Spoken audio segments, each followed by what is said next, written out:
Great Expectations by Charles Dickens.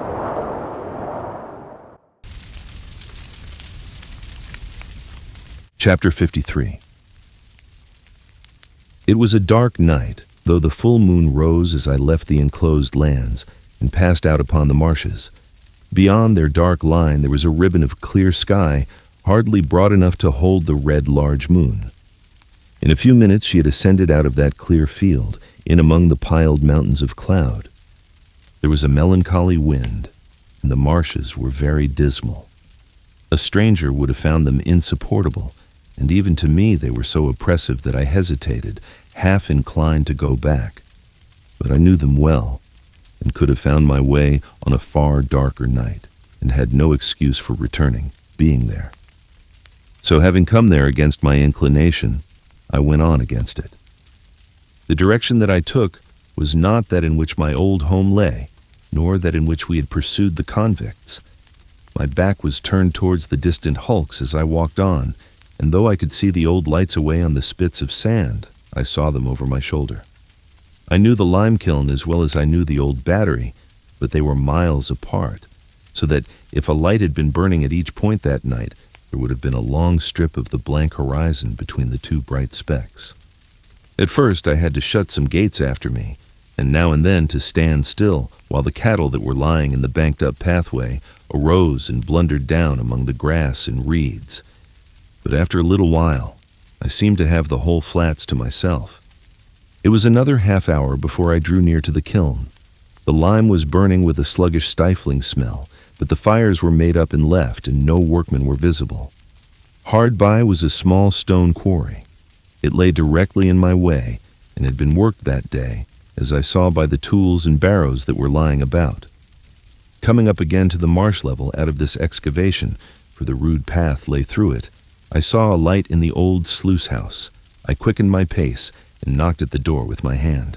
Waiting for some reply, I looked about me, noticing how the sluice was abandoned and broken, and how the house, of wood with a tiled roof, would not be proof against the weather much longer, if it were so even now, and how the mud and ooze were coated with lime, and how the choking vapor of the kiln crept in a ghostly way towards me. Still there was no answer, and I knocked again. No answer still, and I tried the latch. It rose under my hand, and the door yielded. Looking in, I saw a lighted candle on a table, a bench, and a mattress on a truckle bedstead. As there was a loft above, I called, "Is there anyone here?" But no voice answered. Then I looked at my watch, and, finding that it was past 9, called again, "Is there anyone here?" There being still no answer, I went out at the door, irresolute what to do. It was beginning to rain fast. Seeing nothing save what I had seen already, I turned back into the house and stood just within the shelter of the doorway, looking out into the night. While I was considering that someone must have been there lately and must soon be coming back, or the candle would not be burning, it came into my head to look if the wick were long. I turned round to do so, and had taken up the candle in my hand, when it was extinguished by some violent shock. And the next thing I comprehended was that I had been caught in a strong, running noose, thrown over my head from behind. "Now," said a suppressed voice with an oath, "I've got you." "What is this?" I cried, struggling. "Who is it? Help! Help! Help!" Not only were my arms pulled close to my sides, but the pressure on my bad arm caused me exquisite pain. Sometimes a strong man's hand, sometimes a strong man's breast, was set against my mouth to deaden my cries, and with a hot breath always close to me, I struggled ineffectually in the dark while I was fastened tight to the wall. "And now," said the suppressed voice with another oath, "call out again, and I'll make short work of you." Faint and sick with the pain of my injured arm, bewildered by the surprise, and yet conscious how easily this threat could be put in execution, I desisted and tried to ease my arm were it ever so little. But it was bound too tight for that. I felt as if, having been burnt before, it were now being boiled. The sudden exclusion of the night, and the substitution of black darkness in its place, warned me that the man had closed a shutter. After groping about for a little, he found the flint and steel he wanted, and began to strike a light. I strained my sight upon the sparks that fell among the tinder and upon which he breathed and breathed, match in hand, but I could only see his lips and the blue point of the match, even those but fitfully. The tinder was damp, no wonder there, and one after another the sparks died out. The man was in no hurry and struck again with the flint and steel. As the sparks fell thick and bright about him, I could see his hands and touches of his face, and could make out that he was seated and bending over the table. But nothing more. Presently I saw his blue lips again, breathing on the tinder, and then a flare of light flashed up and showed me Orlick. Whom I had looked for, I don't know. I had not looked for him. Seeing him, I felt that I was in a dangerous strait indeed, and I kept my eyes upon him.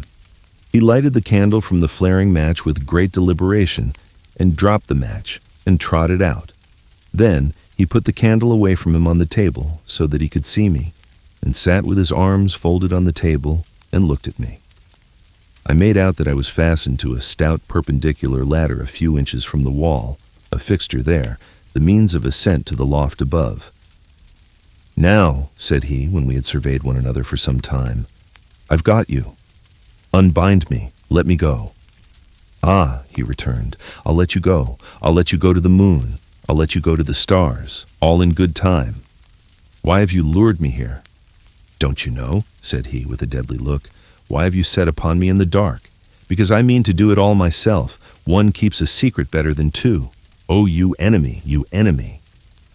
His enjoyment of the spectacle I furnished, as he sat with his arms folded on the table, shaking his head at me and hugging himself, had a malignity in it that made me tremble. As I watched him in silence, he put his hand into the corner at his side and took up a gun with a brass-bound stock. "Do you know this?" said he, making as if he would take aim at me. "Do you know where you saw it afore? Speak, Wolf." "Yes," I answered. "You cost me that place, you did. Speak." "What else could I do?" "You did that, and that would be enough without more. How dared you to come betwixt me and a young woman I liked?" "When did I?" "When didn't you?" "It was you as always give old Orlick a bad name to her. You gave it to yourself. You gained it for yourself. I could have done you no harm if you had done yourself none. You're a liar, and you'll take any pains and spend any money to drive me out of this country, will you?" said he, repeating my words to Biddy in the last interview I had with her. "Now, I'll tell you a piece of information. It was never so well worth your while to get me out of this country as it is tonight. Ah, if it was all your money 20 times told, to the last brass farden." As he shook his heavy hand at me, with his mouth snarling like a tiger's, I felt that it was true. "What are you going to do to me?" "I'm a-going," said he, bringing his fist down upon the table with a heavy blow, and rising as the blow fell to give it greater force. "I'm a-going to have your life." He leaned forward, staring at me, slowly unclenched his hand and drew it across his mouth as if his mouth watered for me, and sat down again. "You was always in old Orlick's way since ever you was a child. You goes out of his way this present night, he'll have no more on you. You're dead." I felt that I had come to the brink of my grave. For a moment I looked wildly round my trap for any chance of escape, but there was none. "More than that," said he, folding his arms on the table again, "I won't have a rag of you, I won't have a bone of you left on earth. I'll put your body in the kiln, I'd carry 2 such to it on my shoulders, and let people suppose what they may of you, they shall never know nothing." My mind, with inconceivable rapidity, followed out all the consequences of such a death. Estella's father would believe I had deserted him, would be taken, would die accusing me. Even Herbert would doubt me when he compared the letter I had left for him with the fact that I had called at Miss Havisham's gate for only a moment. Joe and Biddy would never know how sorry I had been that night. None would ever know what I had suffered, how true I had meant to be, what an agony I had passed through. The death close before me was terrible, but far more terrible than death was the dread of being misremembered after death.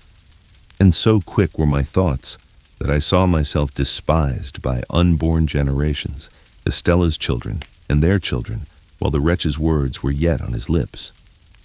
"Now, Wolf," said he, "afore I kill you like any other beast, which is what I mean to do and what I have tied you up for, I'll have a good look at you and a good goad at you. Oh, you enemy." It had passed through my thoughts to cry out for help again, though few could know better than I, the solitary nature of the spot and the hopelessness of aid. But as he sat gloating over me, I was supported by a scornful detestation of him that sealed my lips. Above all things, I resolved that I would not entreat him, and that I would die making some last poor resistance to him. Softened as my thoughts of all the rest of men were in that dire extremity, humbly beseeching pardon as I did of heaven, melted at heart as I was, by the thought that I had taken no farewell, and never now could take farewell of those who were dear to me, or could explain myself to them, or ask for their compassion on my miserable errors. Still, if I could have killed him, even in dying, I would have done it. He had been drinking, and his eyes were red and bloodshot. Around his neck was slung a tin bottle, as I had often seen his meat and drink slung about him in other days. He brought the bottle to his lips and took a fiery drink from it, and I smelt the strong spirits that I saw flash into his face. "Wolf," said he, folding his arms again, "old Orlick's a-going to tell you something. It was you as did for your shrew sister." Again my mind, with its former inconceivable rapidity, had exhausted the whole subject of the attack upon my sister, her illness and her death, before his slow and hesitating speech had formed these words. "It was you, villain," said I. "I tell you it was your doing. I tell you it was done through you," he retorted, catching up the gun and making a blow with the stock at the vacant air between us. "I come upon her from behind, as I come upon you tonight. I give it her.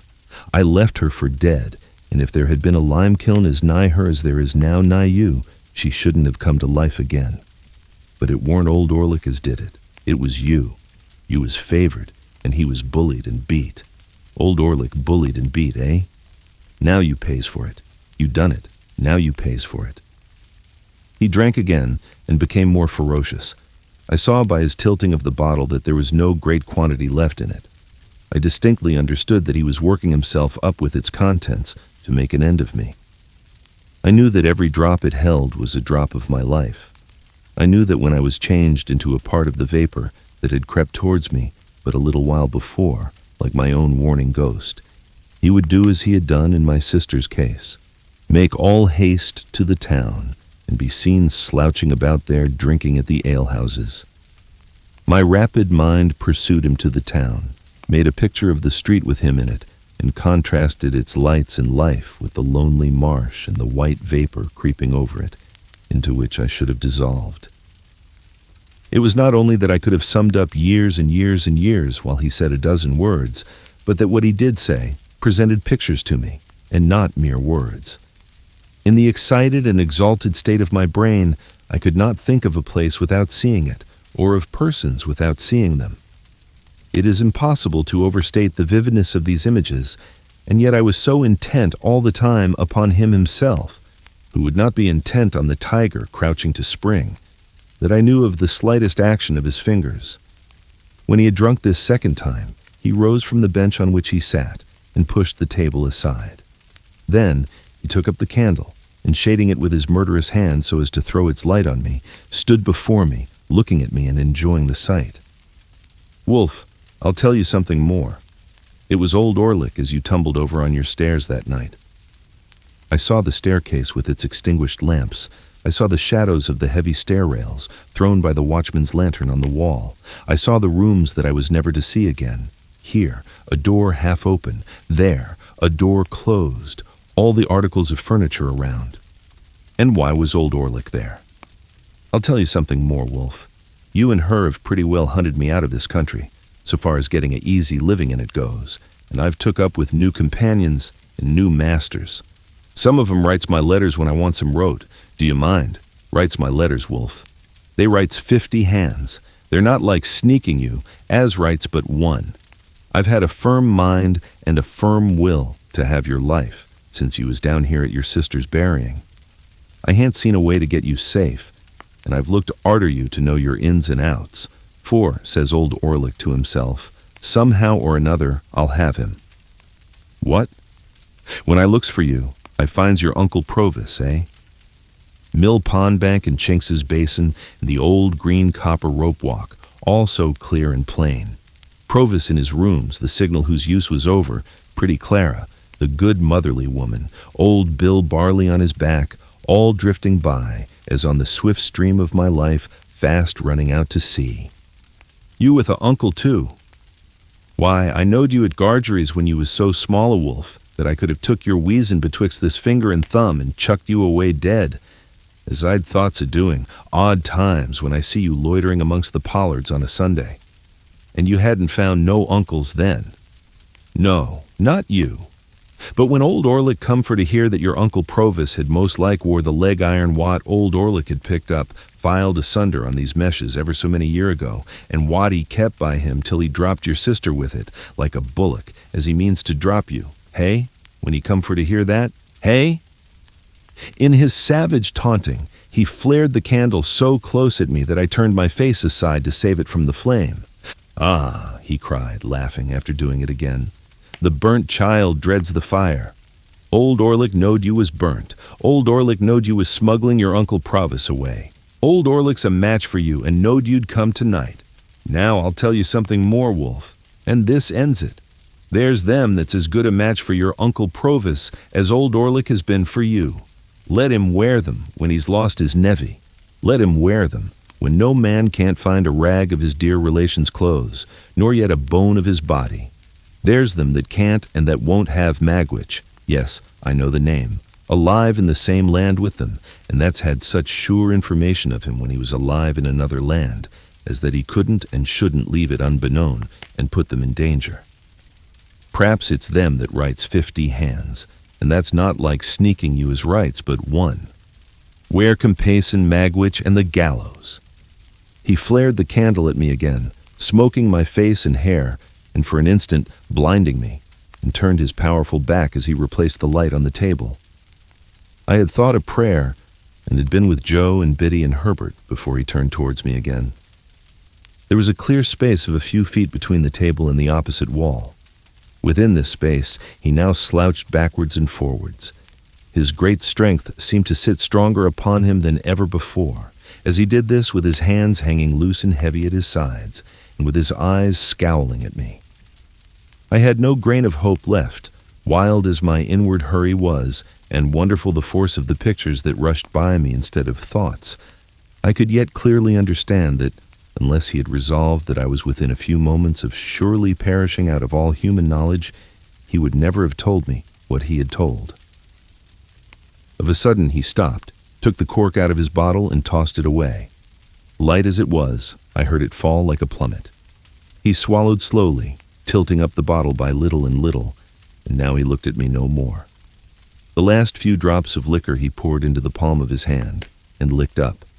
Then, with a sudden hurry of violence and swearing horribly, he threw the bottle from him and stooped, and I saw in his hand a stone hammer with a long, heavy handle. The resolution I had made did not desert me, for without uttering one vain word of appeal to him, I shouted out with all my might and struggled with all my might. It was only my head and my legs that I could move, but to that extent I struggled with all the force, until then unknown, that was within me. In the same instant I heard responsive shouts, saw figures in a gleam of light dash in at the door, heard voices and tumult, and saw Orlick emerge from a struggle of men, as if it were tumbling water, clear the table at a leap, and fly out into the night. After a blank, I found that I was lying unbound, on the floor, in the same place, with my head on someone's knee. My eyes were fixed on the ladder against the wall when I came to myself, had opened on it before my mind saw it, and thus, as I recovered consciousness, I knew that I was in the place where I had lost it. Too indifferent at first, even to look round and ascertain who supported me, I was lying looking at the ladder, when there came between me and it a face, the face of Trabb's boy. "I think he's all right," said Trabb's boy in a sober voice, "but ain't he just pale, though?" At these words, the face of him who supported me looked over into mine, and I saw my supporter to be Herbert. "Great heaven!" "Softly," said Herbert. "Gently, Handel. Don't be too eager." "And our old comrade Startop," I cried, as he too bent over me. "Remember what he is going to assist us in," said Herbert, "and be calm." The illusion made me spring up, though I dropped again from the pain in my arm. The time has not gone by, Herbert, has it? What night is tonight? How long have I been here? For I had a strange and strong misgiving that I had been lying there a long time, a day and a night, 2 days and nights, more. The time has not gone by. It is still Monday night. Thank God. And you have all tomorrow, Tuesday, to rest in, said Herbert. But you can't help groaning, my dear Handel. What hurt have you got? Can you stand? Yes, said I. I can walk. I have no hurt but in this throbbing arm. They laid it bare and did what they could. It was violently swollen and inflamed, and I could scarcely endure to have it touched.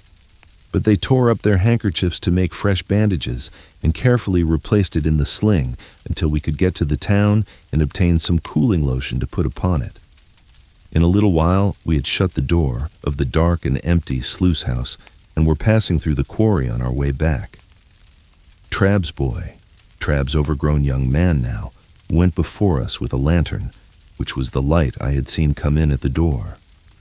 But the moon was a good 2 hours higher than when I had last seen the sky, and the night, though rainy, was much lighter. The white vapor of the kiln was passing from us as we went by, and as I had thought a prayer before, I thought a thanksgiving now.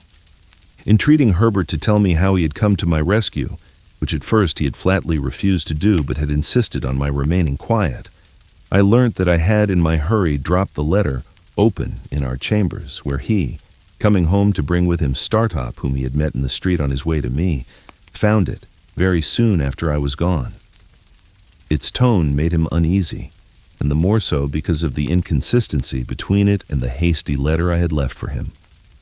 His uneasiness increasing instead of subsiding, after a quarter of an hour's consideration, he set off for the coach office with Startop, who volunteered his company, to make inquiry when the next coach went down.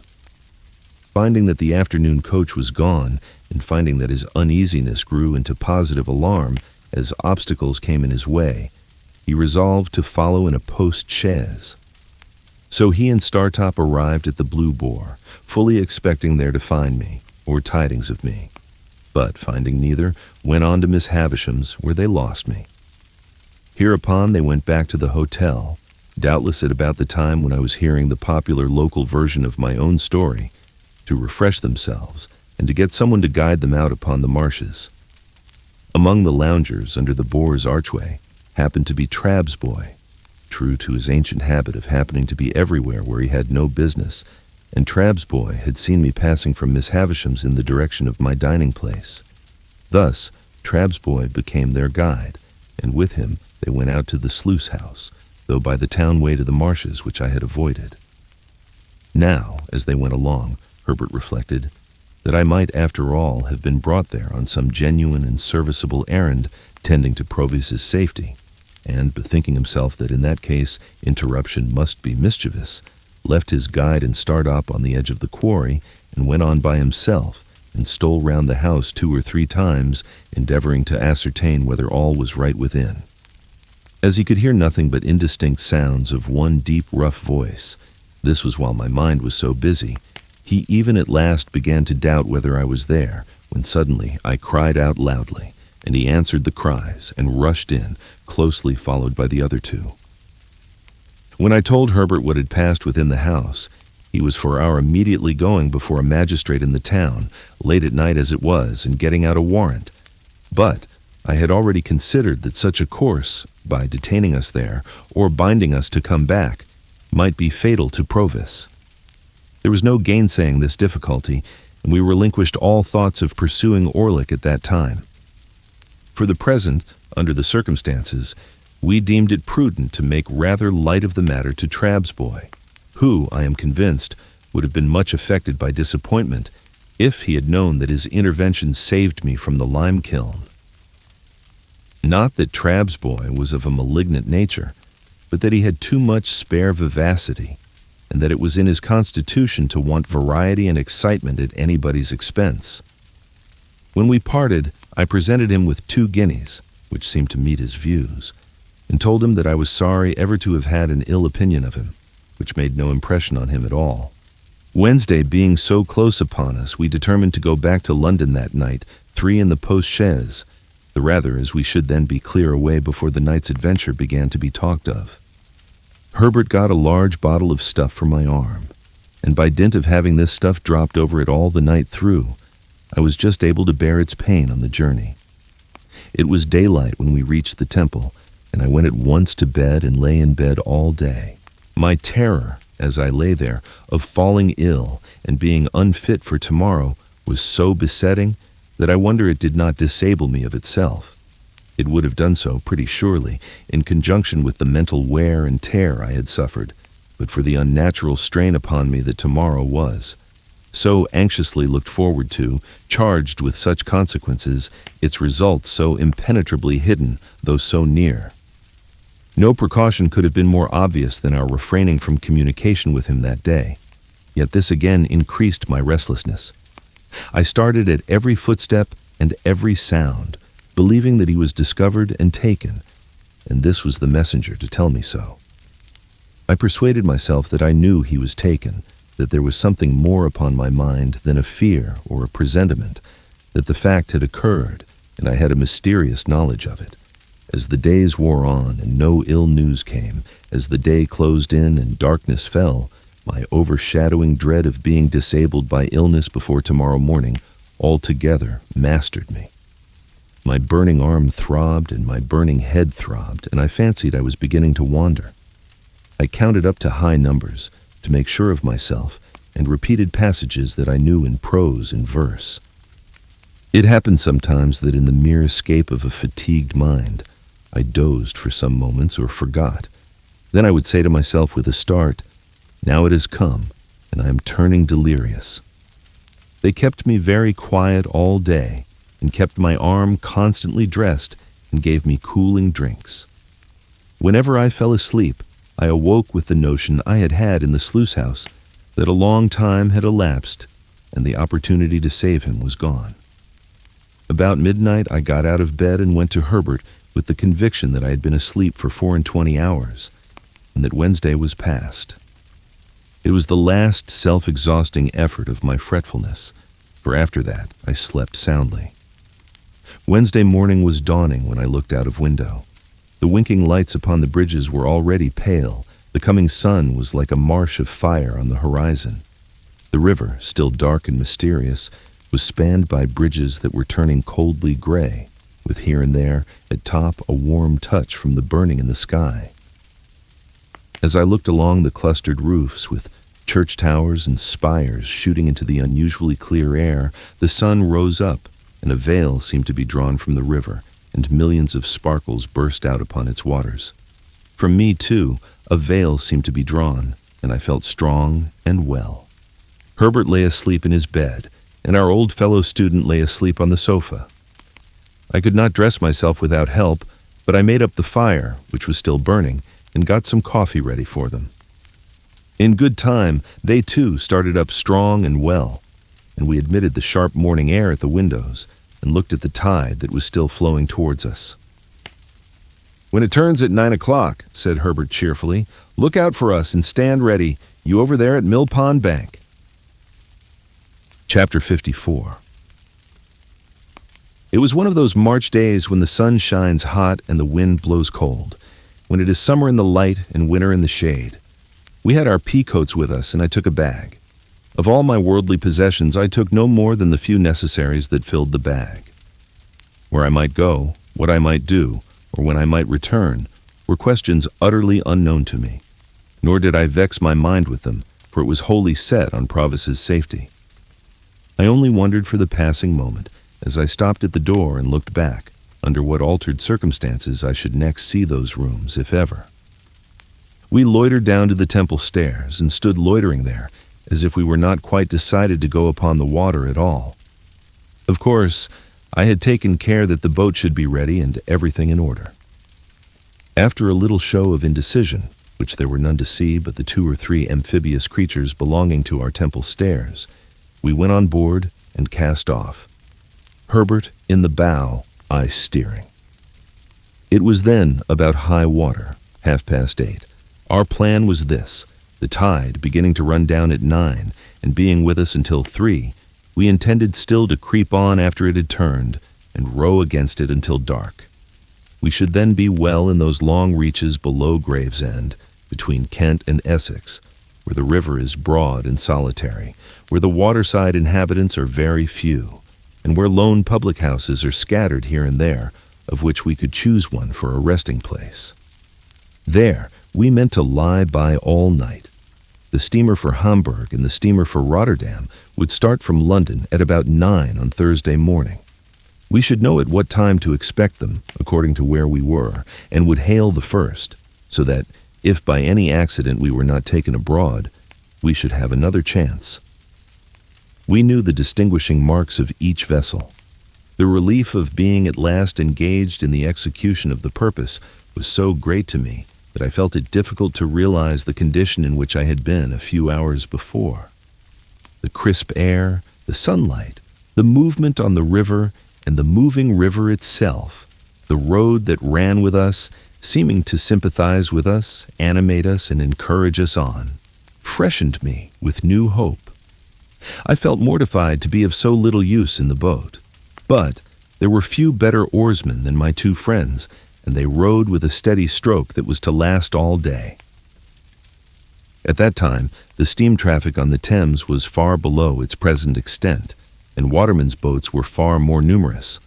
Of barges, sailing colliers, and coasting traders, there were perhaps as many as now, but of steamships, great and small, not a tithe or a 20th part so many. Early as it was, there were plenty of scullers going here and there that morning, and plenty of barges dropping down with the tide. The navigation of the river between bridges in an open boat was a much easier and commoner matter in those days than it is in these, and we went ahead among many skiffs and wherries briskly. Old London Bridge was soon passed, and Old Billingsgate Market with its oyster boats and Dutchmen, and the White Tower and Trader's Gate, and we were in among the tiers of shipping. Here were the Leith, Aberdeen, and Glasgow steamers, loading and unloading goods, and looking immensely high out of the water as we passed alongside. Here were colliers by the score and score, with the coal whippers plunging off stages on deck, as counterweights to measures of coal swinging up, which were then rattled over the side into barges. Here, at her moorings, was tomorrow's steamer for Rotterdam, of which we took good notice, and here tomorrow's for Hamburg, under whose bowsprit we crossed. And now I, sitting in the stern, could see, with a faster beating heart, Mill Pond Bank and Mill Pond Stairs. "Is he there?" said Herbert. "Not yet." "Right, he was not to come down till he saw us. Can you see his signal?" "Not well from here, but I think I see it. Now I see him. Pull both. Easy, Herbert. Oars!" We touched the stairs lightly for a single moment, and he was on board, and we were off again. He had a boat cloak with him and a black canvas bag, and he looked as like a river pilot as my heart could have wished. "Dear boy," he said, putting his arm on my shoulder as he took his seat. "Faithful dear boy, well done. Thank'ee, thank'ee." Again among the tiers of shipping, in and out, avoiding rusty chain cables, frayed hempen hawsers, and bobbing buoys, sinking for the moment floating broken baskets, scattering floating chips of wood and shaving, cleaving floating scum of coal in and out, under the figurehead of the John of Sunderland, making a speech to the winds, as is done by many Johns, and the Betsy of Yarmouth, with a firm formality of bosom, and her knobby eyes starting 2 inches out of her head. In and out, hammers going in shipbuilders' yards, saws going at timber, clashing engines going at things unknown, pumps going in leaky ships, capstans going, ships going out to sea, and unintelligible sea creatures roaring curses over the bulwarks at respondent lightermen, in and out at last upon the clearer river, where the ship's boys might take their fenders in, no longer fishing in troubled waters with them over the side, and where the festooned sails might fly out to the wind. At the stairs where we had taken him abroad, and ever since, I had looked warily for any token of our being suspected. I had seen none. We certainly had not been, and at that time, as certainly we were not either attended or followed by any boat. If we had been waited on by any boat, I should have run into shore, and have obliged her to go on, or to make her purpose evident. But we held our own without any appearance of molestation. He had his boat cloak on him, and looked, as I have said, a natural part of the scene. It was remarkable, but perhaps the wretched life he had led accounted for it, that he was the least anxious of any of us. He was not indifferent, for he told me that he hoped to live to see his gentleman one of the best of gentlemen in a foreign country. He was not disposed to be passive or resigned, as I understood it, but he had no notion of meeting danger halfway. When it came upon him, he confronted it, but it must come before he troubled himself. "If you know, dear boy," he said to me, "what it is to sit here alonger my dear boy and have my smoke, arter having been day by day betwixt four walls, you'd envy me. But you don't know what it is." "I think I know the delights of freedom," I answered. "Ah," said he, shaking his head gravely, "but you don't know it equal to me. You must have been under lock and key, dear boy, to know it equal to me, but I ain't a-going to be low." It occurred to me as inconsistent that, for any mastering idea, he should have endangered his freedom and even his life, but I reflected that perhaps freedom without danger was too much apart from all the habit of his existence to be to him what it would be to another man. I was not far out, since he said, after smoking a little, "You see, dear boy, when I was over yonder, t'other side the world, I was always a-looking to this side, and it come flat to be there, for all I was a-growing rich. Everybody knowed Magwitch, and Magwitch could come, and Magwitch could go, and nobody's head would be troubled about him. They ain't so easy concerning me here, dear boy. Wouldn't be leastwise if they knowed where I was." "If all goes well," said I, "you will be perfectly free and safe again within a few hours." "Well," he returned, drawing a long breath, "I hope so." "And think so." He dipped his hand in the water over the boat's gunwale and said, smiling with that softened air upon him which was not new to me, I suppose I think so, dear boy. We'd be puzzled to be more quiet and easy-going than we are at present. But it's a flowing so soft and pleasant through the water, p'raps, as makes me think it. I was a-thinking through my smoke just then that we can no more see to the bottom of the next few hours than we can see to the bottom of this river what I catches hold of. Nor yet we can't no more hold their tide than I can hold this. And it's run through my fingers and gone, you see," holding up his dripping hand. "But for your face I should think you were a little despondent," said I. "Not a bit on it, dear boy. It comes of flowing on so quiet, and of that there rippling at the boat's head making a sort of a Sunday tune. Maybe I'm a-growing a trifle old besides." He put his pipe back in his mouth with an undisturbed expression of face, and sat as composed and contented as if we were already out of England. Yet he was as submissive to a word of advice as if he had been in constant terror. For when we ran ashore to get some bottles of beer into the boat and he was stepping out, I hinted that I thought he would be safest where he was. And he said, "Do you, dear boy?" and quietly sat down again. The air felt cold upon the river, but it was a bright day, and the sunshine was very cheering. The tide ran strong. I took care to lose none of it, and our steady stroke carried us on thoroughly well. By imperceptible degrees, as the tide ran out, we lost more and more of the nearer woods and hills, and dropped lower and lower between the muddy banks. But the tide was yet with us when we were off Gravesend. As our charge was wrapped in his cloak, I purposely passed within a boat or two's length of the floating custom-house, and so out to catch the stream, alongside of 2 emigrant ships, and under the bows of a large transport with troops on the forecastle looking down at us. And soon the tide began to slacken, and the craft lying at anchor to swing, and presently they had all swung round, and the ships that were taking advantage of the new tide to get up to the pool began to crowd upon us in a fleet. And we kept under the shore, as much out of the strength of the tide now as we could, standing carefully off from low shallows and mud banks. Our oarsmen were so fresh, by dint of having occasionally let her drive with the tide for a minute or two, that a quarter of an hour's rest proved full as much as they wanted. We got ashore among some slippery stones while we ate and drank what we had with us, and looked about. It was like my own marsh country, flat and monotonous, and with a dim horizon, while the winding river turned and turned, and the great floating buoys upon it turned and turned, and everything else seemed stranded and still. For now, the last of the fleet of ships was round the last low point we had headed, and the last green barge, straw-laden with a brown sail, had followed, and some ballast lighters, shaped like a child's first rude imitation of a boat, lay low in the mud, and a little squat shoal lighthouse on open piles stood crippled in the mud on stilts and crutches, and slimy stakes stuck out of the mud, and slimy stones stuck out of the mud, and red landmarks and tide marks stuck out of the mud, and an old landing stage and an old roofless building slipped into the mud, and all about us was stagnation and mud. We pushed off again and made what way we could. It was much harder work now, but Herbert and Startop persevered, and rowed and rowed and rowed until the sun went down. By that time, the river had lifted us a little so that we could see above the bank.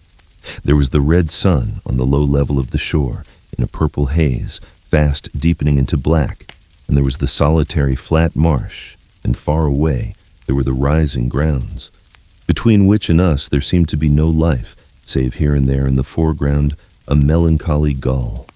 As the night was fast falling, and as the moon, being past the full, would not rise early, we held a little council. A short one, for clearly our course was to lie by at the first lonely tavern we could find. So they plied their oars once more, and I looked out for anything like a house.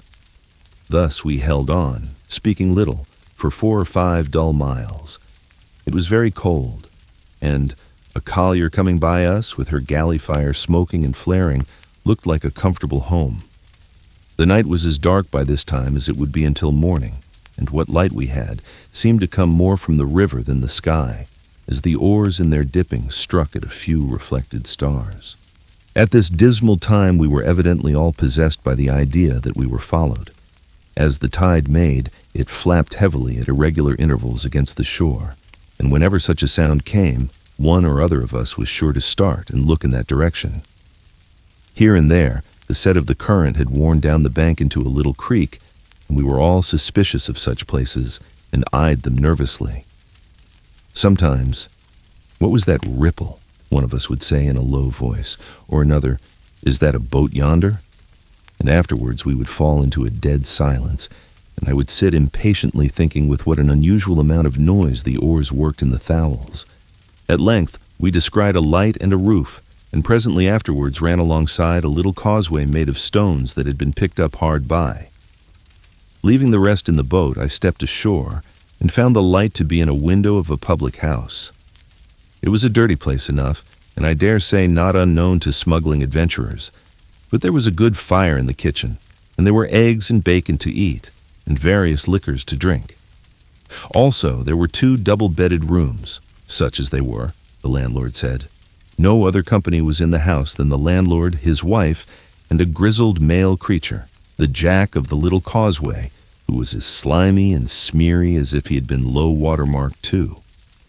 With this assistant, I went down to the boat again, and we all came ashore and brought out the oars and rudder and boat hook and all else, and hauled her up for the night. We made a very good meal by the kitchen fire, and then apportioned the bedrooms. Herbert and Startop were to occupy one, I and our charge the other. We found the air as carefully excluded from both, as if air were fatal to life, and there were more dirty clothes and bandboxes under the beds than I should have thought the family possessed. But we considered ourselves well off, notwithstanding, for a more solitary place we could not have found. While we were comforting ourselves by the fire after our meal, the Jack, who was sitting in a corner and who had a bloated pair of shoes on, which he had exhibited while we were eating our eggs and bacon, as interesting relics that he had taken a few days ago from the feet of a drowned seaman washed ashore, asked me if we had seen a 4-oared galley going up with the tide. When I told him no, he said she must have gone down then, and yet she took up 2 when she left there. "They must have thought better on't for some reason or another," said the Jack, "and gone down." "A 4-oared galley, did you say?" said I. "A 4, said the Jack, "and 2 sitters." "Did they come ashore here?" "They put in with a stone 2-gallon jar for some beer. I'd have been glad to piss on the beer myself," said the Jack, "or put some rattling physic in it." "Why?" "I know why," said the Jack. He spoke in a slushy voice, as if much mud had washed into his throat. "He thinks," said the landlord, a weakly meditative man with a pale eye, who seemed to rely greatly on his jack. "He thinks they was what they wasn't." "I knows what I thinks," observed the jack. "You thinks custom us, Jack?" said the landlord. "I do," said the jack. "Then you're wrong, Jack." "Am I?" In the infinite meaning of his reply and his boundless confidence in his views, the jack took one of his bloated shoes off, looked into it, knocked a few stones out of it on the kitchen floor, and put it on again. He did this with the air of a jack who was so right that he could afford to do anything. "Why, what do you make out that they done with their buttons then, Jack?" asked the landlord, vacillating weakly. "Done with their buttons?" returned the jack. "Chucked 'em overboard, swallered 'em, sewed 'em to come up small salad. Done with their buttons." "Don't be cheeky, Jack," remonstrated the landlord in a melancholy and pathetic way. "A custom-us officer knows what to do with his buttons," said the jack, repeating the obnoxious word with the greatest contempt, "when they comes betwixt him and his own light. A 4 and 2 sitters don't go hanging and hovering, up with one tide and down with another, and both with and against another, without there being custom-us at the bottom of it." Saying which he went out in disdain, and the landlord, having no one to reply upon, found it impracticable to pursue the subject. This dialogue made us all uneasy, and me very uneasy. The dismal wind was muttering round the house, the tide was flapping at the shore, and I had a feeling that we were caged and threatened. A 4-oared galley, hovering about in so unusual a way as to attract this notice, was an ugly circumstance that I could not get rid of. When I had induced Provis to go up to bed, I went outside with my 2 companions. Startup by this time knew the state of the case, and held another council.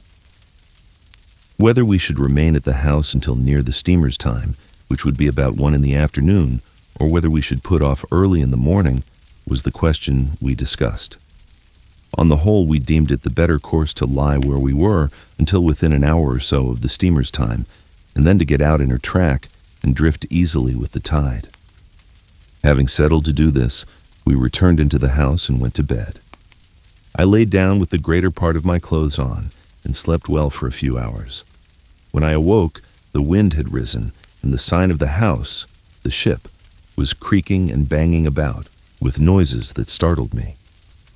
Rising softly, for my charge lay fast asleep, I looked out of the window.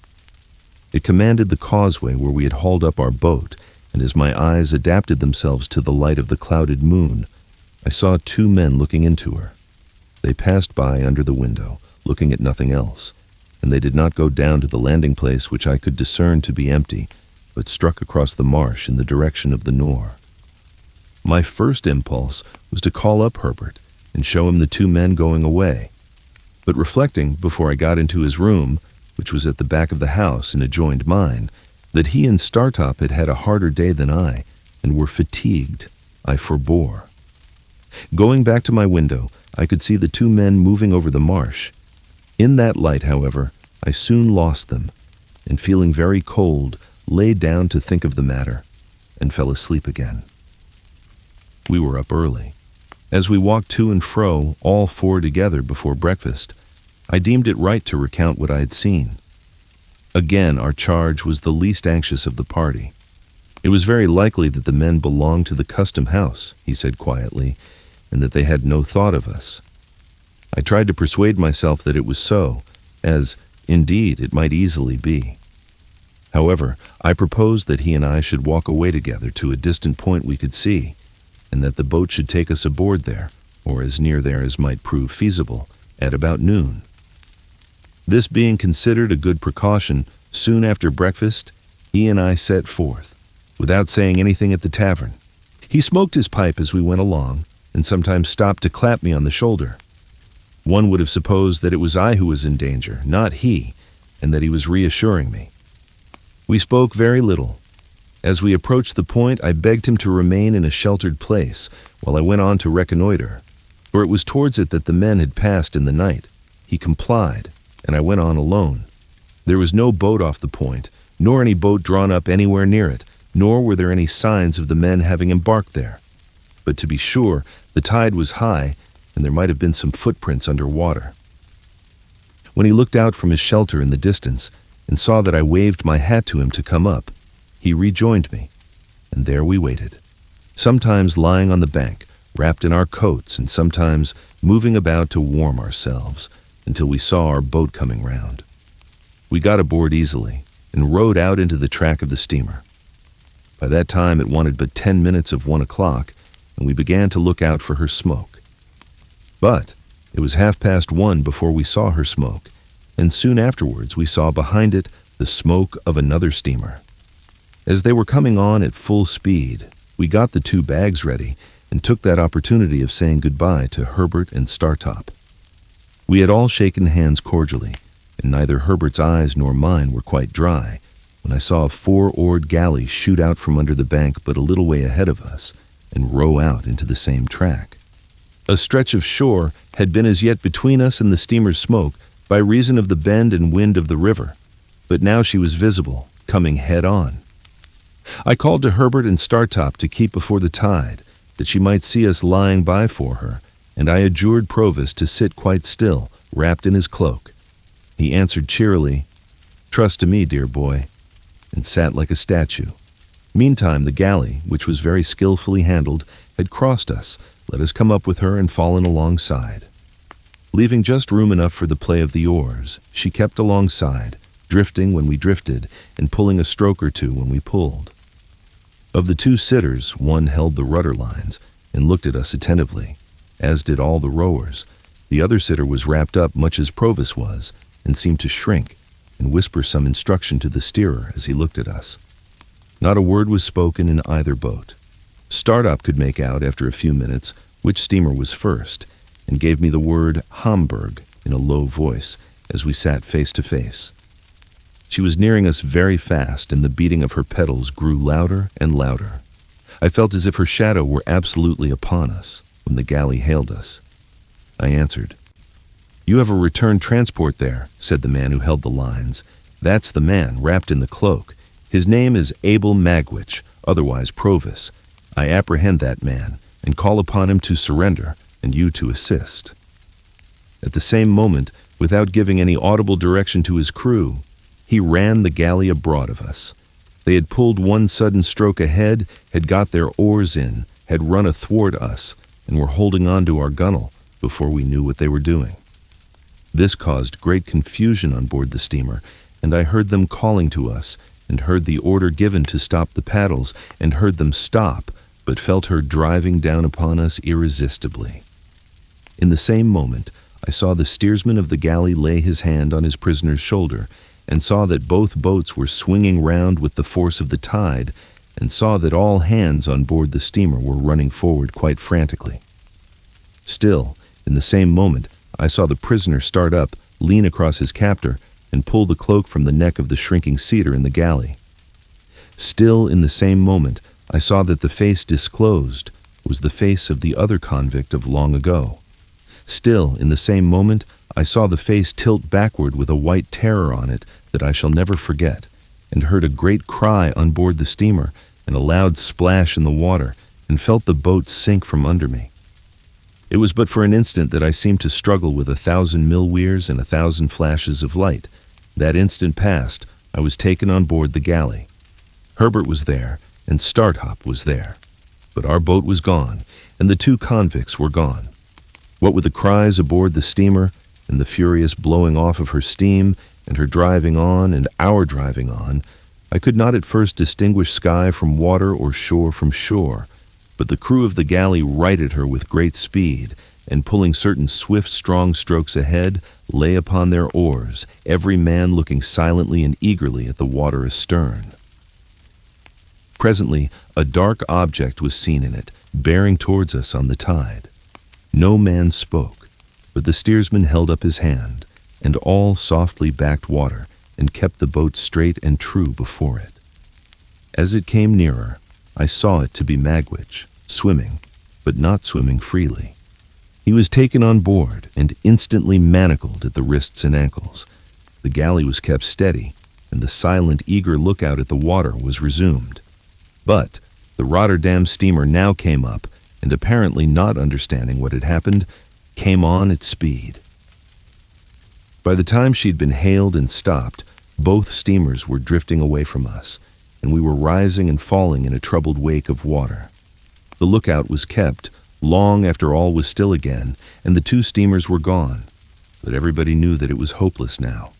At length we gave it up, and pulled under the shore towards the tavern we had lately left, where we were received with no little surprise. Here I was able to get some comforts for Magwitch, Provost no longer, who had received some very severe injury in the chest and a deep cut in the head. He told me that he believed himself to have gone under the keel of the steamer and to have been struck on the head in rising. The injury to his chest, which rendered his breathing extremely painful, he thought he had received against the side of the galley. He added that he did not pretend to say what he might or might not have done to Compeyson, but that, in the moment of his laying his hand on his cloak to identify him, that villain had staggered up and staggered back, and they had both gone overboard together from the sudden wrenching of him, Magwitch, out of our boat, and the endeavor of his captor to keep him in it had capsized us. He told me in a whisper that they had gone down fiercely locked in each other's arms, and that there had been a struggle under water, and that he had disengaged himself, struck out, and swum away. I never had any reason to doubt the exact truth of what he thus told me. The officer who steered the galley gave the same account of their going overboard. When I asked this officer's permission to change the prisoner's wet clothes by purchasing any spare garments I could get at the public house, he gave it readily, merely observing that he must take charge of everything his prisoner had about him. So the pocketbook which had once been in my hands passed into the officer's. He further gave me leave to accompany the prisoner to London, but declined to accord that grace to my two friends. The Jack at the ship was instructed where the drowned man had gone down, and undertook to search for the body in the places where it was likeliest to come ashore. His interest in its recovery seemed to me to be much heightened when he heard that it had stockings on. Probably, it took about a dozen drowned men to fit him out completely, and that may have been the reason why the different articles of his dress were in various stages of decay. We remained at the public house until the tide turned, and then Magwitch was carried down to the galley and put on board. Herbert and Startop were to get to London by land as soon as they could.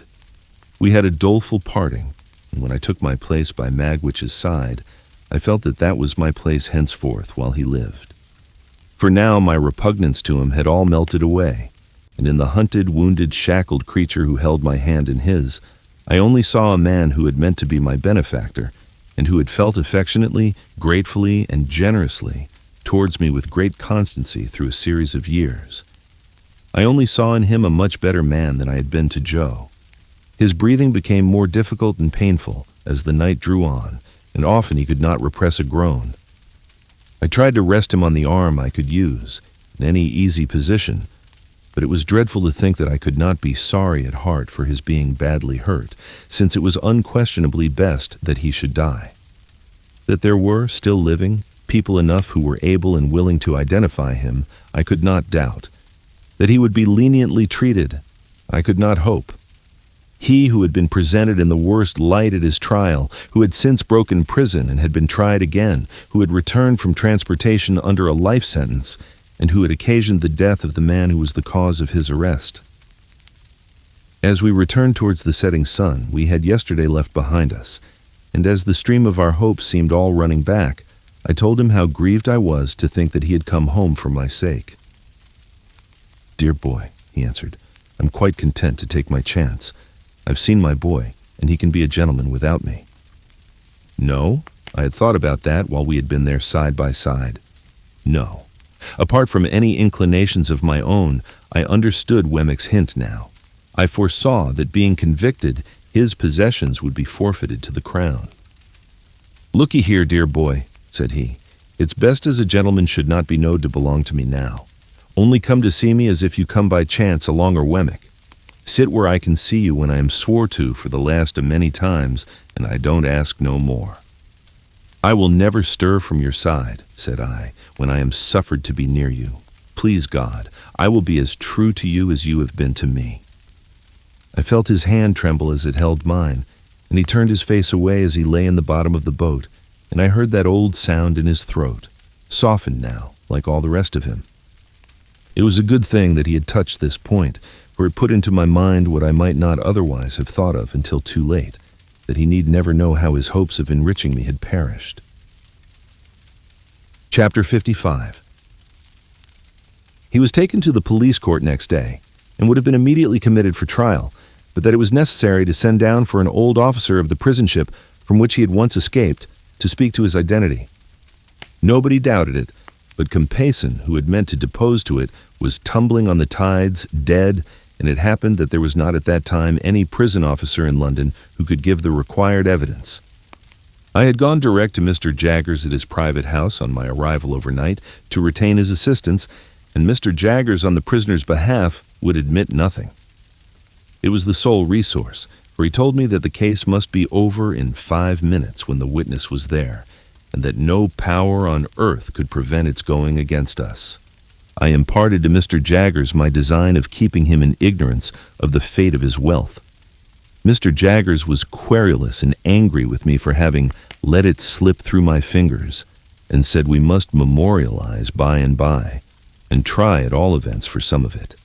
But he did not conceal from me that, although there might be many cases in which the forfeiture would not be exacted, there were no circumstances in this case to make it one of them.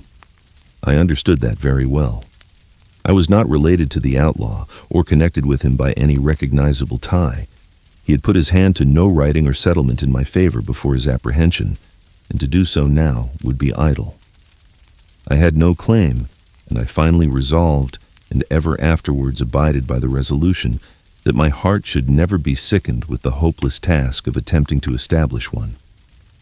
There appeared to be reason for supposing that the drowned informer had hoped for a reward out of this forfeiture, and had obtained some accurate knowledge of Magwitch's affairs. When his body was found, many miles from the scene of his death, and so horribly disfigured that he was only recognizable by the contents of his pockets, notes were still legible, folded in a case he carried. Among these were the name of a banking house in New South Wales, where a sum of money was, and the designation of certain lands of considerable value. Both these heads of information were in a list that Magwitch, while in prison, gave to Mr. Jaggers of the possessions he supposed I should inherit. His ignorance, poor fellow, at last served him.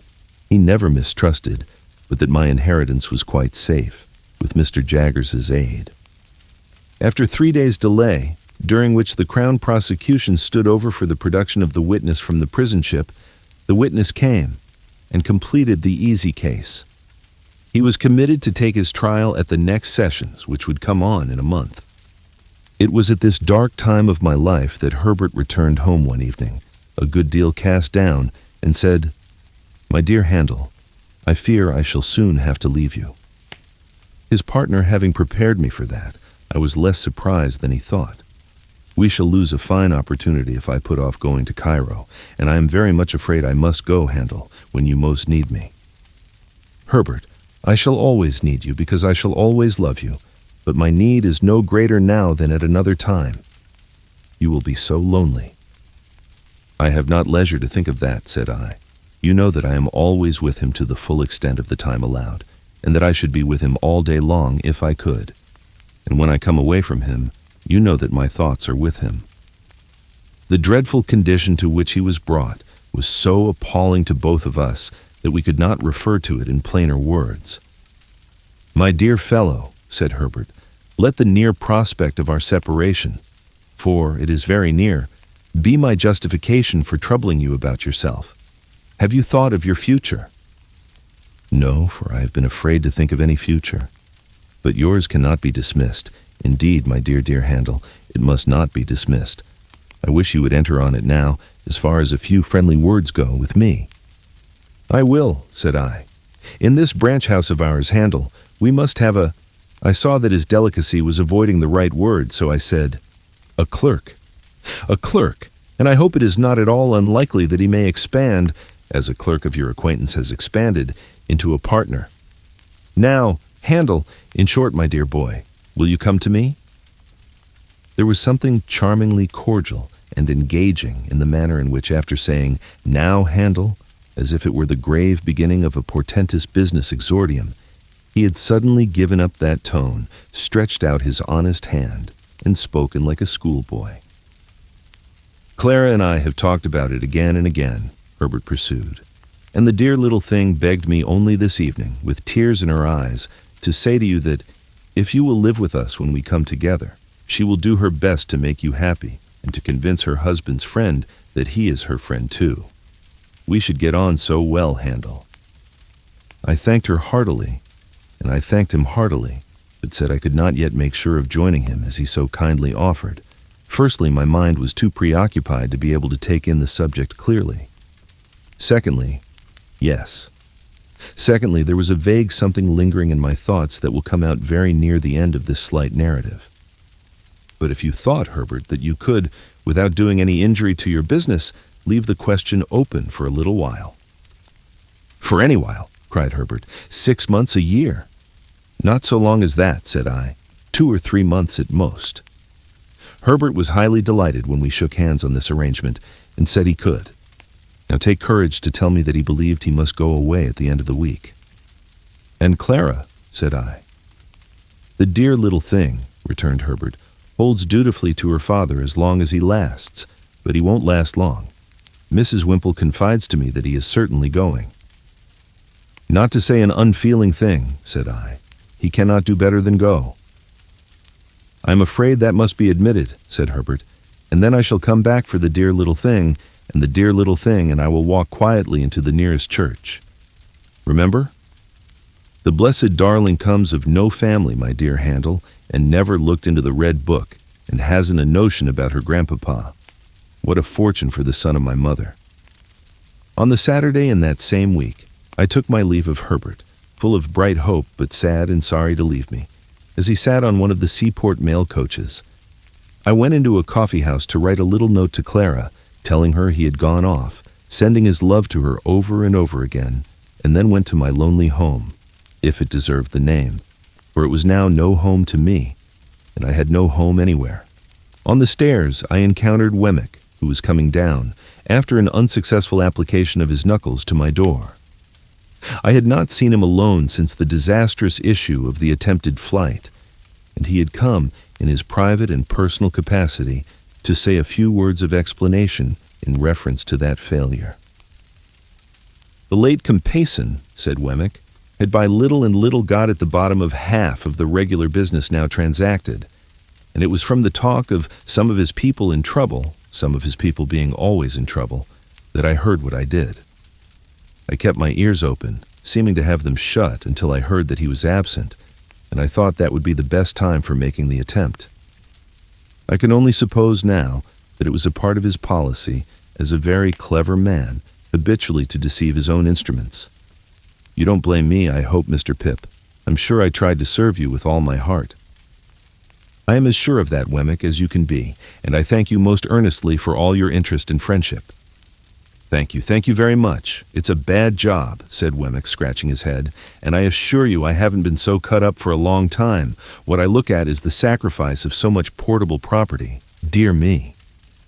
What I think of, Wemmick, is the poor owner of the property." "Yes, to be sure," said Wemmick. "Of course, there can be no objection to your being sorry for him, and I'd put down a £5 note myself to get him out of it. But what I look at is this. The late Compeyson having been beforehand with him in intelligence of his return, and being so determined to bring him to book, I do not think he could have been saved, whereas the portable property certainly could have been saved. That's the difference between the property and the owner, don't you see?" I invited Wemmick to come upstairs and refresh himself with a glass of grog before walking to Walworth. He accepted the invitation. While he was drinking his moderate allowance, he said, with nothing to lead up to it, and after having appeared rather fidgety, "What do you think of my meaning to take a holiday on Monday, Mr. Pip? Why, I suppose you have not done such a thing these 12 months. "These 12 years, more likely," said Wemmick. "Yes, I'm going to take a holiday. More than that, I'm going to take a walk. More than that, I'm going to ask you to take a walk with me." I was about to excuse myself as being but a bad companion just then, when Wemmick anticipated me. "I know your engagements," said he, and I know you are out of sorts, Mr. Pip. But if you could oblige me, I should take it as a kindness. It ain't a long walk, and it's an early one. Say it might occupy you, including breakfast on the walk, from 8 to 12. Couldn't you stretch a point and manage it?"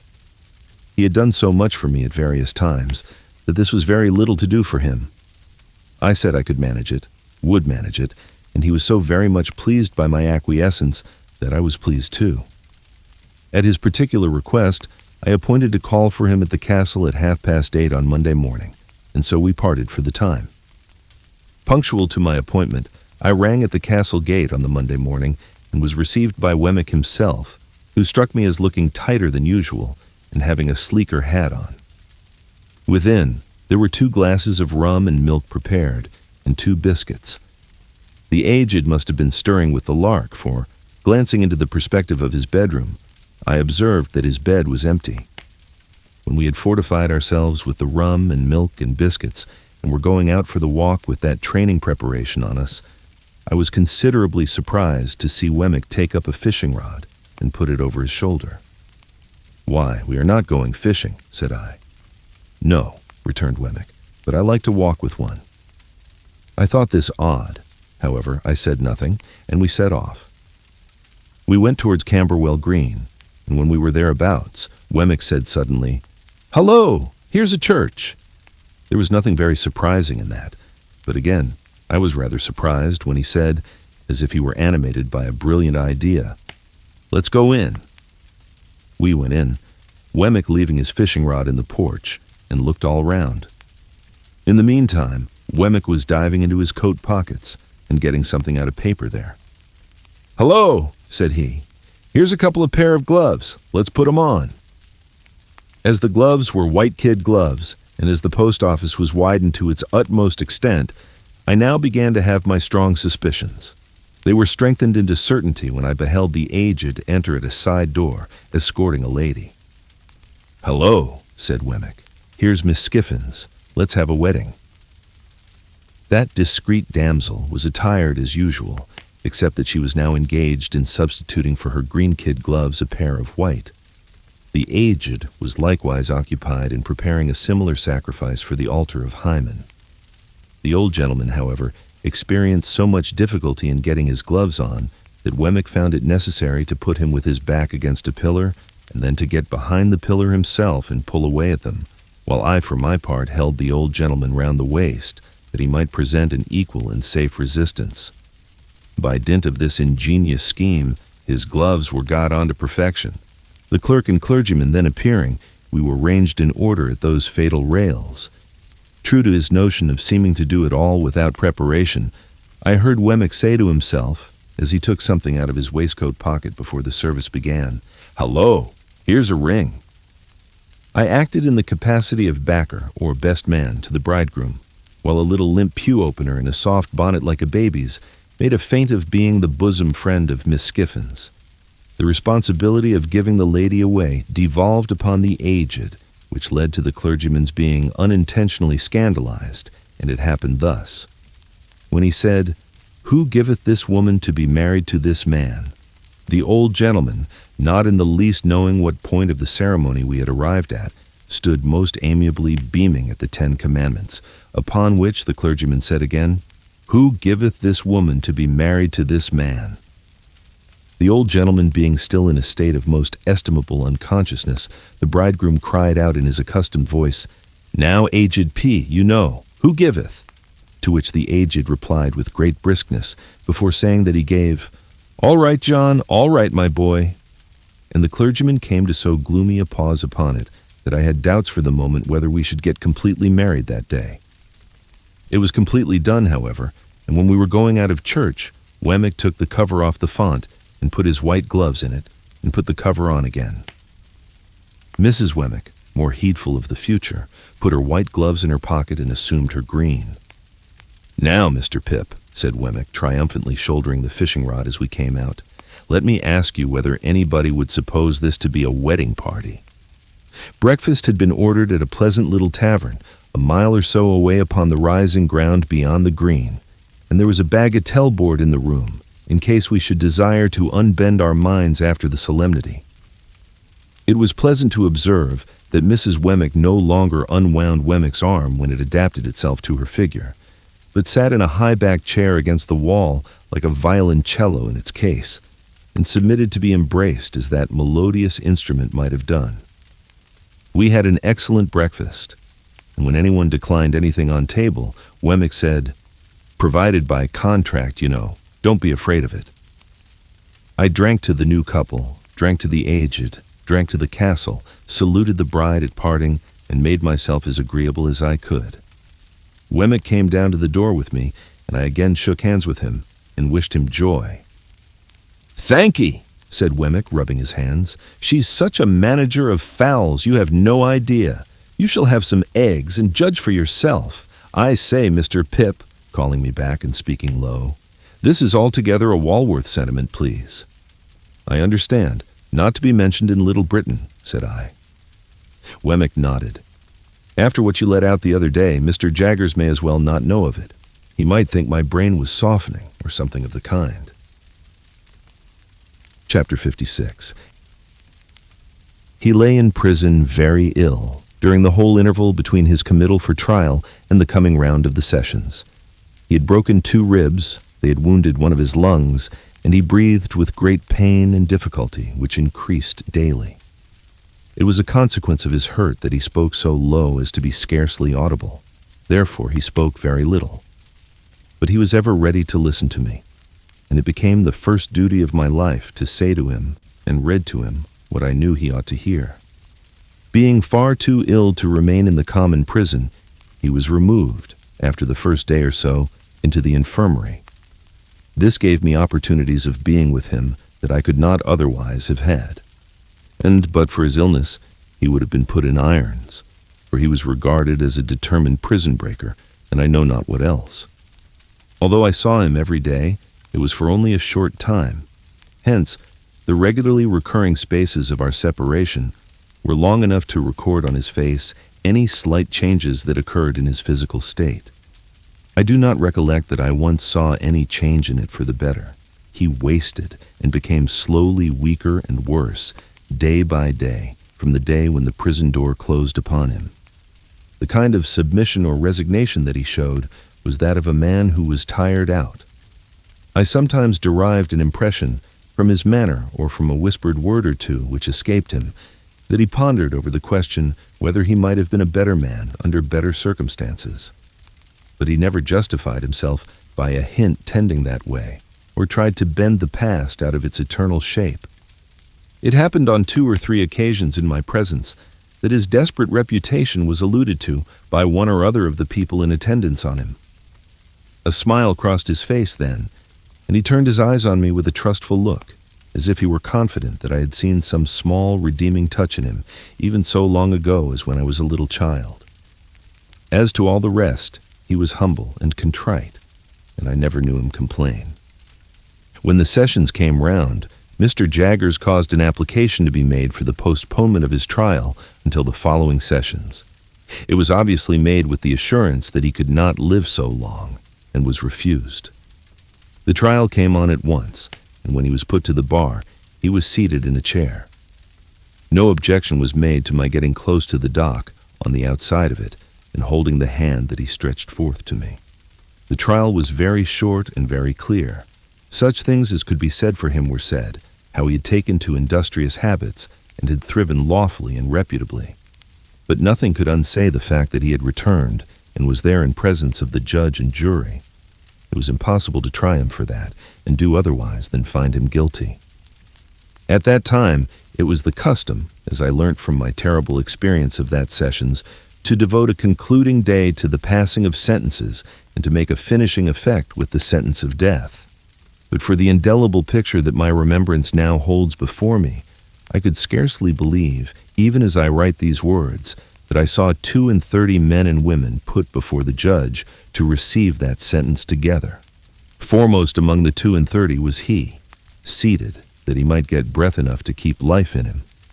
The whole scene starts out again in the vivid colors of the moment, down to the drops of April rain on the windows of the court, glittering in the rays of April sun. Penned in the dock, as I again stood outside it at the corner with his hand in mine, were the 32 men and women, some defiant, some stricken with terror, some sobbing and weeping, some covering their faces, some staring gloomily about. There had been shrieks from among the women convicts, but they had been stilled, and a hush had succeeded.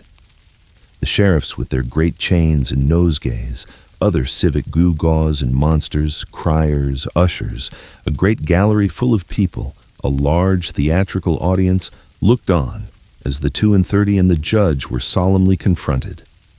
Then the judge addressed them.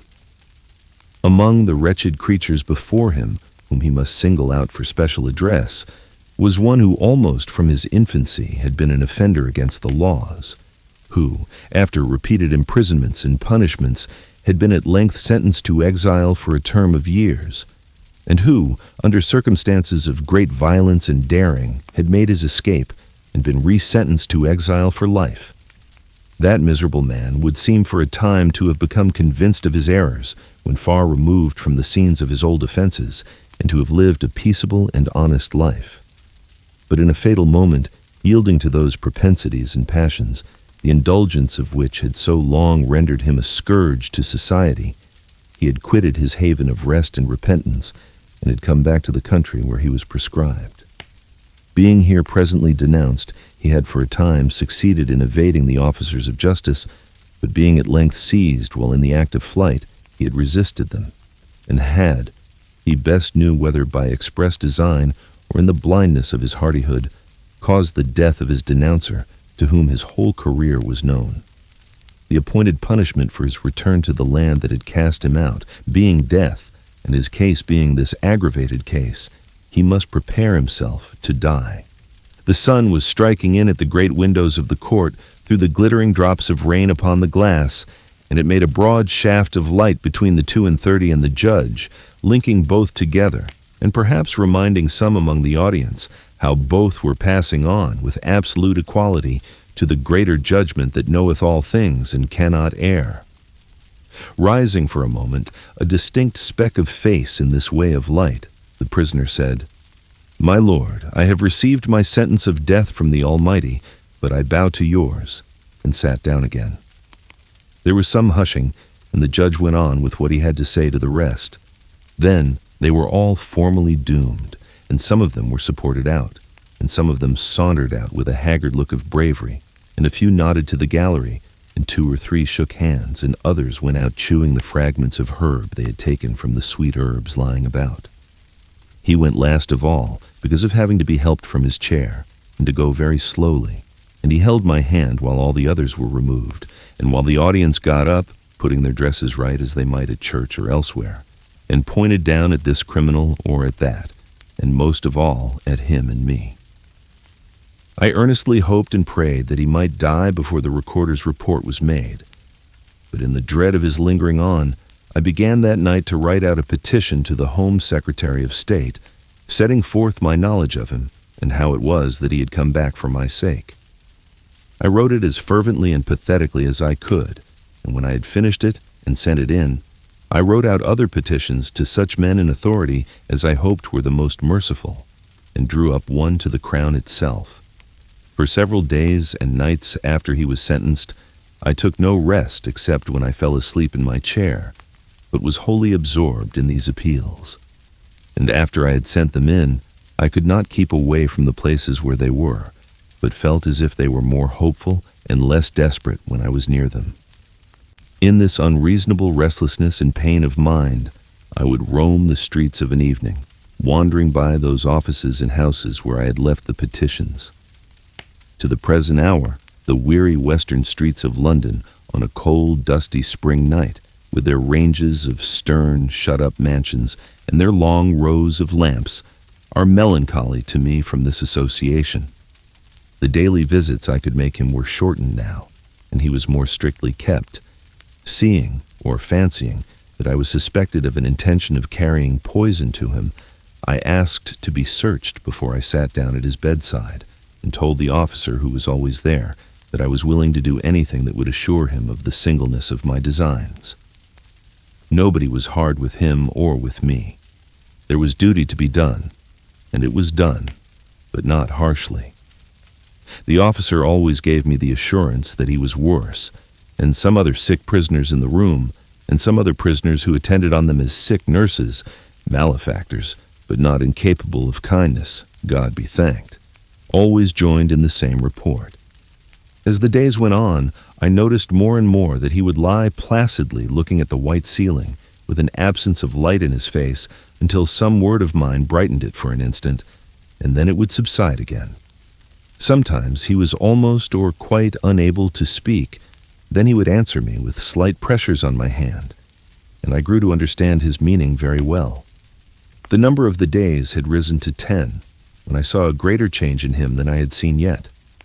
His eyes were turned towards the door and lighted up as I entered. "Dear boy," he said as I sat down by his bed, "I thought you was late, but I knowed you couldn't be that." "It is just the time," said I. "I waited for it at the gate." "You always waits at the gate, don't you, dear boy?" "Yes, not to lose a moment of the time." "Thanky, dear boy, thanky. God bless you. You've never deserted me, dear boy." I pressed his hand in silence, for I could not forget that I had once meant to desert him. "And what's the best of all," he said, "you've been more comfortable alonger me, since I was under a dark cloud, than when the sun shone. That's best of all." He lay on his back, breathing with great difficulty. Do what he would, and love me though he did, the light left his face ever and again, and a film came over the placid look at the white ceiling. "Are you in much pain today?" "I don't complain of none, dear boy." "You never do complain." He had spoken his last words. He smiled, and I understood his touch to mean that he wished to lift my hand and lay it on his breast. I laid it there, and he smiled again, and put both his hands upon it. The allotted time ran out while we were thus, but looking round, I found the governor of the prison standing near me, and he whispered, "You needn't go yet."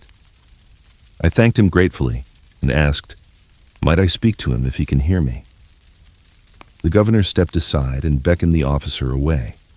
The change, though it was made without noise, drew back the film from the placid look at the white ceiling, and he looked most affectionately at me. "Dear Magwitch, I must tell you now at last. You understand what I say?" A gentle pressure on my hand. "You had a child once whom you loved and lost." A stronger pressure on my hand. "She lived and found powerful friends. She is living now. She's a lady and very beautiful, and I love her." With a last faint effort, which would have been powerless but for my yielding to it and assisting it, he raised my hand to his lips. Then he gently let it sink upon his breast again, with his own hands lying on it. The placid look at the white ceiling came back and passed away, and his head dropped quietly on his breast. Mindful, then, of what we had read together, I thought of the two men who went up into the temple to pray, and I knew there were no better words that I could say beside his bed than, "O Lord, be merciful to him, a sinner."